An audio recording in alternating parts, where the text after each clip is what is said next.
कि अभी हमने पहले देख लिया कि बिफोर 1947 पिछले लेक्चर में क्या हुआ था, क्या इकोनॉमिक पॉलिसी थी, क्या एग्रीकल्चर पे दिक्कत हो रही थी ब्रिटेन की वजह से, और आरसी दत्त और दादाभाई नौरोजी जो हमारे मॉडरेट लीडर थे कांग्रेस के, उन्होंने कैसे इसको विरोध किया।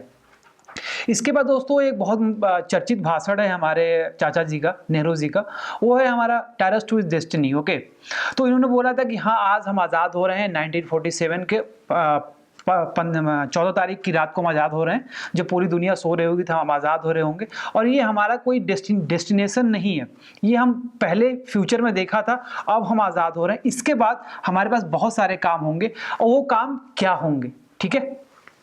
तो बेसिकली 3 काम थे इंडिया के पास जैसे वो 1947 में आज़ाद हुआ। तो अब 1947 में आज़ादी हुई तो आपको एक डाटा दूं तो आपको उड़ीसा में, जो उड़ीसा इस समय स्टेट है, उसमें 35 राज्य थे, 35 किंगडम थे। इस तरह से ऑल ओवर इंडिया में 665 हमारे किंगडम थे। पहली प्रॉब्लम ये थी हमारे यहाँ कोई डेमोक्रेसी नहीं थी, इसको भी स्टेब्लिश करनी थी, और तीसरी चीज डेवलपमेंट करना था। तो पहला काम इंडिया को यूनाइट करना था, यूनिफाइंग करना था, दूसरा डेमोक्रेसी को स्टेब्लिश करना था, और तीसरा डेवलपमेंट करना था। तो यूनिटी करने के लिए बात यह है दोस्तों कि हमारा मल्टीलिंगुअल, मल्टीकल्चर, आप यहाँ पे देख सकते हैं हमारी कंट्री है, और इसके बाद यहाँ 565 राज्य रजवाड़े थे, इनको यूनाइट करना था। इनको यूनाइट करने के लिए हमारे सरदार वल्लभ भाई पटेल ने एक बहुत बड़ा अभियान चलाया, उसके तहत बहुत सारे रजवाड़ों को इन्होंने यूनाइट कर दिया, लेकिन 3-4 जो थे जो भागने की कोशिश कर रहे थे। पहला आपका कश्मीर, दूसरा हैदराबाद, जूनागढ़, इस तरह की कुछ राज्य भागने की कोशिश कर रहे थे। तो उनको भी इनको कैसे इन्होंने लेके आए अंदर, उसको देखेंगे। इसके बाद दोस्तों डेमोक्रेसी को एस्टेब्लिश करने के लिए, डेमोक्रेसी को एस्टेब्लिश करने का मतलब यह है कि हमें फंडामेंटल राइट्स प्रोवाइड करने हैं। फंडामेंटल राइट्स हमें सबको प्रोवाइड करने हैं, आइदर माइनॉरिटी, या तो माइनॉरिटी हो या मेजॉरिटी हो। दोस्तों डेमोक्रेसी का मतलब यह है कि एक कॉन्स्टिट्यूशन बनेगा, कॉन्स्टिट्यूशन के अंदर there should be a rule of law. Okay, तो बात यह है दोस्त कि बेसिकली हर एक कंट्री में क्या होता है कि मेजॉरिटी भी होती है और माइनॉरिटी भी होती है। एग्जाम्पल के तौर पे श्रीलंका की बात करते हैं तो वहां पे तमिल्स हैं और सिन्हालीज हैं। ओके, तो बेसिकली क्या है वहां पे कि सिन्हालीज काफी ज्यादा हैं, 65% ज्यादा, तो तमिल को मारते रहते हैं। और तमिल बेसिकली क्या हुआ था, ये लोग प्लांटेशन के लिए, जब ब्रिटेन हमारी यहाँ पे ब्रिटेन राज कर रहा था इंडिया पे, तो प्लांटेशन के लिए, टी का प्लांट करने के लिए ये हमारे गए थे श्रीलंका में। तो वहां पर जो कॉन्स्टिट्यूशन बनता है तो तमिल को ज्यादा राइट्स नहीं दिए गए हैं। तो इसकी वजह से क्या प्रॉब्लम आ रही है कि तमिल वहां पे काफी ज्यादा आर्म रेवोल्यूशन हुआ। उसी तरह से हम यदि बात करें नेपाल की, तो वहां मधेसीज का केस इसी वजह से आया।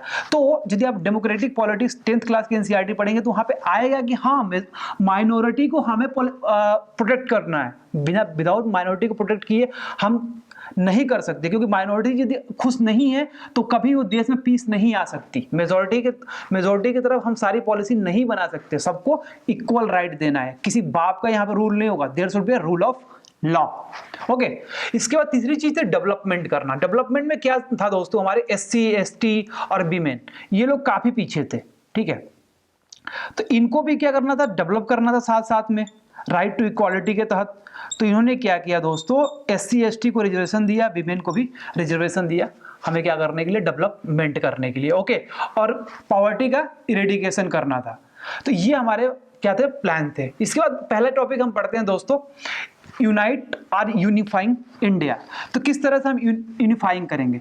दोस्तों क्या हुआ था कि 1947 में जब हमारी आज़ादी हो रही थी तो वहां पे एक जिन्ना साहब थे। जिन्ना साहब का क्या सीन था कि वो कोई मानने को तैयार ही नहीं थे कि हमें इंडिया में रहना है, क्योंकि वो नेहरू के दोस्त थे और नेहरू से कम उनको कुछ चाहिए नहीं था।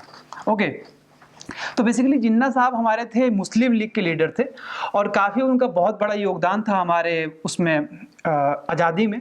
तो उन्होंने बोला कि नहीं, हम रिलीजन के अकॉर्डिंग मुस्लिम को प्रोटेक्ट करने के लिए रिलीजन के अकॉर्डिंग हम इसको डिवाइड करेंगे, और इसी को बोला गया दोस्तों यहाँ पे two nation theory. Okay, two nation theory के तहत हमारे इंडिया को 2 भागों में डिवाइड कर दिया गया। पहला डिवाइड किया गया, पंजाब को डिवाइड किया गया, और नॉर्थ वेस्ट फ्रंटियर प्रोविंसेस को डिवाइड किया गया। लेकिन बात ये थी कि जब north west frontier provincial NWFB को हम डिवाइड कर रहे थे, तो वहां पे क्या हुआ था, एक खान अब्दुल गफ्फार खान थे जो हमारे गांधीयन थे। ठीक है, फ्रंटियर गांधी थे। उन्होंने बलूचिस्तान और इन सब एरिया को पाकिस्तान में जाने के लिए रोका था कि नहीं, हम नहीं जाना चाहते हैं पाकिस्तान में, लेकिन मुस्लिम मेजॉरिटी होने के कारण हमने इंडिया को दो भागों में डिवाइड कर दिया था। ओके, आज जो बांग्लादेश है वो पहले हमारा वेस्ट पाकिस्तान हुआ करता था, सॉरी ईस्ट पाकिस्तान हुआ करता था, और पंजाब को हमने डिवाइड किया प्लस बलूचिस्तान को डिवाइड किया, हमने वेस्ट पाकिस्तान बना दिया। इस तरह से हमने टू नेशन थ्योरी पर रिलीजन को ज्यादा प्रायोरिटी देकर एज कंपेयर टू कि रीजन क्या है और लैंग्वेज क्या है, इस तरह से हमने अपनी कंट्री को डिवाइड कर दिया था। अब देखिए दोस्तों, जब हमारा डिवीजन हो रहा था तो बेसिकली वहां पे बहुत सारी हमारी जो पॉपुलेशन थी इलिटरेट थी, पढ़ी लिखी नहीं थी, और बहुत संशय का टाइम चल रहा था, बहुत मतलब प्रॉब्लम चल रही थी कि लोगों को, आधे लोगों को तो पता ही नहीं था कि कब डिवीजन होने वाला है। ठीक है, और जब डिवीजन हुआ, जब 14-15 अगस्त की रात को हमारा डिवीजन हुआ, डिवीजन होने में भी एक बहुत बड़ी कहानी है कि बेसिकली ये इंडिया के फेवर में नहीं था डिवाइड करने के लिए इंडिया पाकिस्तान में। तो माउंटबेटन का हमारा प्लान आया, तब हमारा इंडिया डिवाइड हुई, और नियरली 50 बार गांधी जी गए थे जिन्ना को मनाने के लिए कि नहीं भाई साहब तुम डिवाइड मत हो। और उसके बाद उन्होंने माउंटबेटन से मिलकर ये भी बोला था कि नहीं, आप नेहरू की सरकार को, जो इंटरिम गवर्नमेंट है जो अभी चला रही है और कॉन्स्टिट्यूशन भी बनाएगी और अपने सारे राज्य काज को भी देखेगी, इनको आप गिरा दीजिए, इनको हटा दीजिए, जिन्ना को गवर्नमेंट दे दीजिए। यहाँ तक की बात हुई थी। तब नेहरू जी ने बोला था और सरदार वल्लभ भाई पटेल ने कि ये जो जिन्ना आज दंगे करा रहा है ये क्या देश को चलाएगा, ये तो पूरा बांट देगा देश को। तब उन्होंने कहा कि ठीक है भाई, तुम लोग अपना, अब मैं बूढ़ा हो चुका हूँ, गांधी जी ने बोला मैं बूढ़ा हो चुका हूँ, आप लोग अपने देश को, राजकाज को चलाओ। वो चले गए कलकत्ता। कलकत्ता में क्या हो रहा था, एक कम्युनल वायलेंस हो रहा था, वहाँ पे राइट्स हो रहे थे, हिंदू और मुस्लिम के बीच में राइट्स हो रहे थे। अब ये राइट्स में इतने लोग मर रहे थे, तब हमारे गांधी जी गए फास्ट अनटू डेथ तक, उन्होंने पूरा भूख हड़ताल किया और वहाँ पे उन्होंने कम्युनल राइट्स को रोका। ठीक है, तो ये हमारी थी। अब बेसिकली दोस्तों जो कम्युनल राइट्स हुआ, तो हुआ क्या था कि यदि आप ईस्ट पाकिस्तान की बात करें तो वहां पे हमारे बंगाली थे, ठीक है, और वेस्ट पाकिस्तान की बात करें तो वहां पे बेसिकली पंजाबी थे। तो वहां पे कुछ जो माइनॉरिटीज थी हमारी, ये हमारा सॉफ्ट टारगेट बन गया था।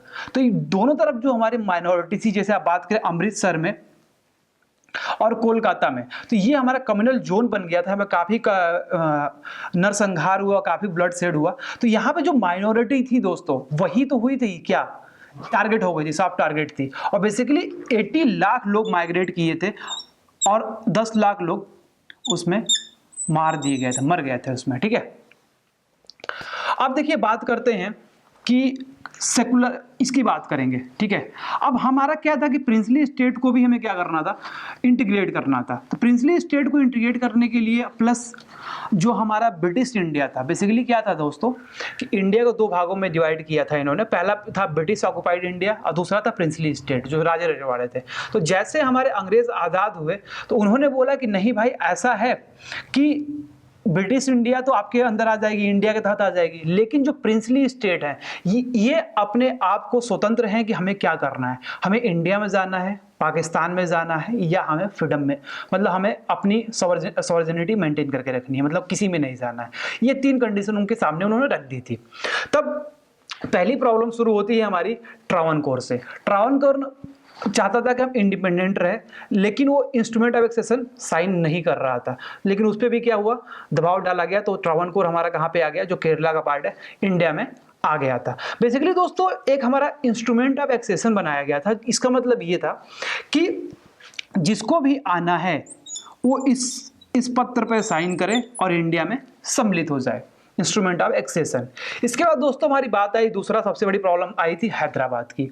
हैदराबाद के जो नवाब थे, इनके पास बहुत पैसा था, अथाह संपत्ति थी इनके पास, और ये इन्होंने कहा नहीं, ना मैं इंडिया में जाऊंगा ना मैं पाकिस्तान में जाऊंगा। हैदराबाद ने बोला ना इंडिया ना पाकिस्तान। सरदार भाई पटेल ने बोला अच्छा नहीं जाओगे, नहीं जाओगे, तुम यूनिटी बर्बाद करोगे हमारी। अच्छा जी। तब हैदराबाद के अंदर जो एरिया था दोस्तों ना, इससे महाराष्ट्र का कुछ एरिया था, कुछ कर्नाटका का एरिया था, कुछ आंध्र प्रदेश का एरिया मिलकर हैदराबाद बना हुआ था, काफी बड़ा एरिया था हमारा। तब वहां पे दिक्कत क्या थी दोस्तों, जो लोग किंग थे वहां, मान लीजिए जो वहां पे निजाम था, तो निजाम क्या करता था कि बहुत ज्यादा हैवी कर वसूलते थे किसानों से। क्योंकि दोस्तों जो कुर्सी पे लोग बैठते हैं ना, तो किसी के मरे हुए शरीर से होकर ही गुजरते हैं। एक बहुत बड़ा महल बनता है तो बहुत सारे मजदूरों की कमाई और ब्लड उसमें लगा होता, तब एक हमारा महल बनता है। तो वही हालत वहाँ पे थी। जो पीजेंट्स थे, जो वहाँ पे किसान थे, उनसे काफ़ी ज़्यादा कर वसूला जाता था। कोई डेमोक्रेसी नहीं थी हमारी हैदराबाद में, बोलने का अधिकार नहीं था, और काफ़ी ज़्यादा एक्सप्लॉइट हो गए थे वहाँ के किसान। तो जब वहाँ के किसान एक्सप्लॉइट हो गए तो वहाँ की जो कम्युनिस्ट पार्टी थी, ओके, जो हमारे सीपीआई थे, उन्होंने आंदोलन छेड़ दिया राजा के खिलाफ। अब जब सीपीआई ने आंदोलन छेड़ दिया राजा के खिलाफ, तो वहाँ पे जो पैरामिलिट्री फोर्स थी हैदराबाद की, जिसको रजाकर्स बोलते हैं, तो ये रजाकर्स उन्हों पे हमला कर दिए। और हमला कर दिया तो यहाँ से इंडिया ने भी अपनी मिलिट्री भेज दी हैदराबाद में, और ये सितंबर 1948 को हमारा अंदर आ गया ये हमारा हैदराबाद। इसके बाद बात करते हैं दोस्तों मणिपुर का। तो मणिपुर में बेसिकली हमारे एक किंग थे, जो राजा साहब थे, वो बोध चंद्रा सिंह थे। ओके, ये इन्होंने साइन कर लिया इंस्ट्रूमेंट ऑफ एक्सेशन। कहा कि हम साइन तो कर लेते हैं, लेकिन हमें इंटरनल ऑटोनॉमी चाहिए, ठीक है, आंतरिक हमें स्वतंत्रता दे दीजिए, और मैं अपना इंस्ट्रूमेंट ऑफ एक्सेशन साइन कर लेता हूं। इसके बाद दोस्तों क्या हुआ कि वहां पे जो दो पार्टियां थी हमारी, बेसिकली हमारे मणिपुर में दो पार्टी थी। एक पार्टी थी स्टेट कांग्रेस। स्टेट कांग्रेस चाहती थी कि हाँ मर्जर हो जाए हमारा इंडिया से, लेकिन अदर पार्टी नहीं चाहती थी उसको मर्जर करने के लिए, जो वहां पे मणिपुर में लोकली पार्टी थी। ओके, तो गवर्नमेंट ऑफ इंडिया ने प्रेशराइज कर दिया किसको, हमारे वहां के किंग को, कि नहीं आप इंस्ट्रूमेंट ऑफ एक्सेशन साइन करो और पुड़ते आप इंडिया के अंदर आ जाओ। तो उन्होंने इंस्ट्रूमेंट ऑफ एक्सेशन साइन कर दिया। लेकिन इंस्ट्रूमेंट ऑफ एक्सेशन जब उन्होंने साइन किया था, तो बात ये थी कि वो वहां पे कोई मतलब कि जो वहां पे लेजिस्लेटिव असेंबली थी उससे कोई परमिशन नहीं लिया गया था। इसकी वजह से काफी कन्फ्लिक्ट भी हुआ 1947 के बाद, 48 के बाद, जब हमारा मणिपुर मर्जर हुआ था। इसके बाद बात करते हैं दोस्तों जूनागढ़ की। जूनागढ़ में क्या हुआ था कि बेसिकली वो जूनागढ़ हमारा एक एरिया है गुजरात में। वहां पे क्या हुआ था कि वो बोल रहा था पाकिस्तान की यहाँ पे ये हमारा एरिया है, हमारे अंदर आना चाहिए, क्योंकि उसका नजर जूनागढ़ पे नहीं था, उसका नजर कश्मीर पे था। तो इंडिया ने बोला कि भाई जूनागढ़ में तो सबसे ज्यादा हिंदू है, तू कैसे ले लेगा। तो उसने बोला कश्मीर में तो मुस्लिम है, हमें दे दो। तो इन्होंने बोला नहीं, हम हिंदू मुस्लिम पे डिवाइड नहीं कर रहे हैं, ठीक है, जिसको इंडिया में रहना वो इंडिया में रहे, जिसको पाकिस्तान जाना पाकिस्तान में जाए। हम इस पे रिलीजन के अकॉर्डिंग हम अपनी कंट्री को डिवाइड नहीं कर रहे हैं, because we are a secular country.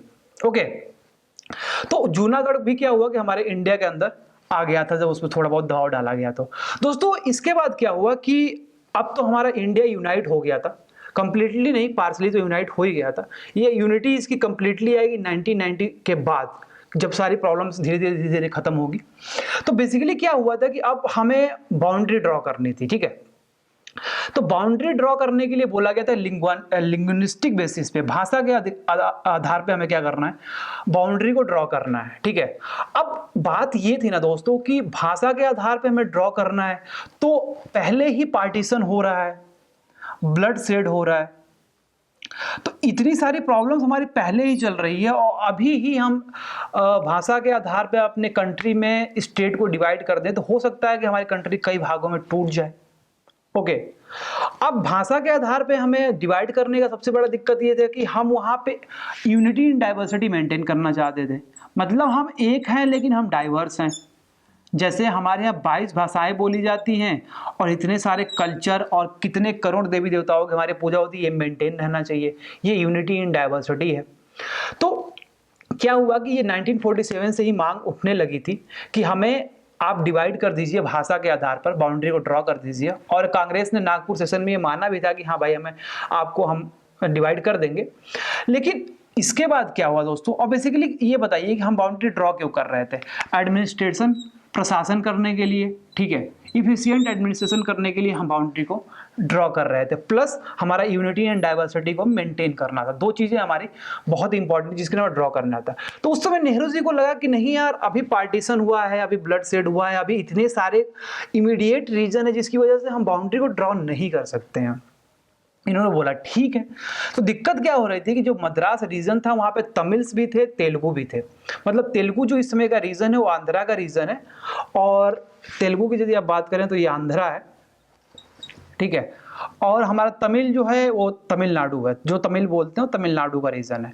तो दोस्तों क्या हुआ, वहाँ पे एक हमारे बहुत अच्छे गांधीयन थे जिसका नाम पट्टी श्रीमल्लू था, ठीक है। इन्होंने सॉल्ट सत्याग्रह में भी पार्टिसिपेट किया था, आप यहाँ देख सकते हैं। उसके बाद यहाँ पे इन्होंने सेपरेट स्टेट की मांग करी। 19 अक्टूबर 1952 को सेपरेट स्टेट आंध्रा की बात करी थी, जो तेलुगु स्पीकिंग थे, और ये फास्ट अनटू डेथ पे बैठ गए। और ये 15 दिसंबर 1952 को चल बसे मेरे भैया, ठीक है।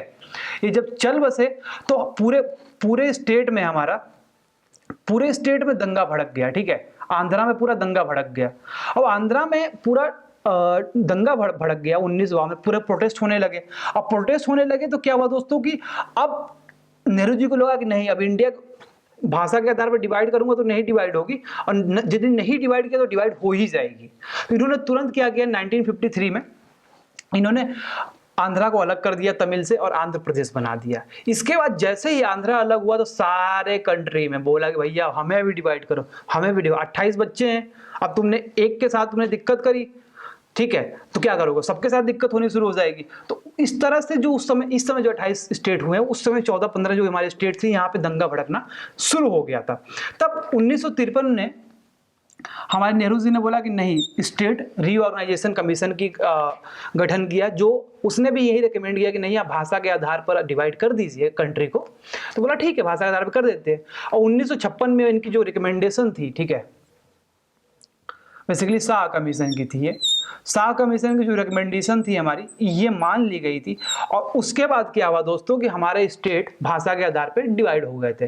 अब सवाल ये उठता है कि क्या भाषा के आधार पर डिवाइड होने से हमारी इंडिया बट गई, या उसका कोई अपोजिट हमारे ऊपर असर पड़ा?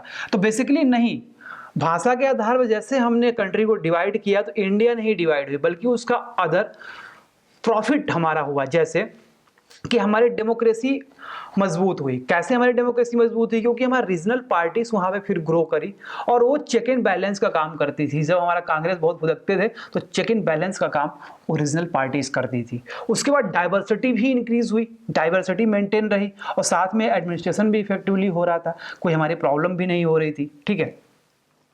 और कल्चर और लैंग्वेज जो है उनका, कल्चर और लैंग्वेज बेसिकली दोनों मिले हुए हैं, क्योंकि language is the wheel of culture, ठीक है। पहिया है भाषा, उसी भी हमारा कल्चर चलता है, तो ये भी हमारा मेंटेन रहा था साथ में।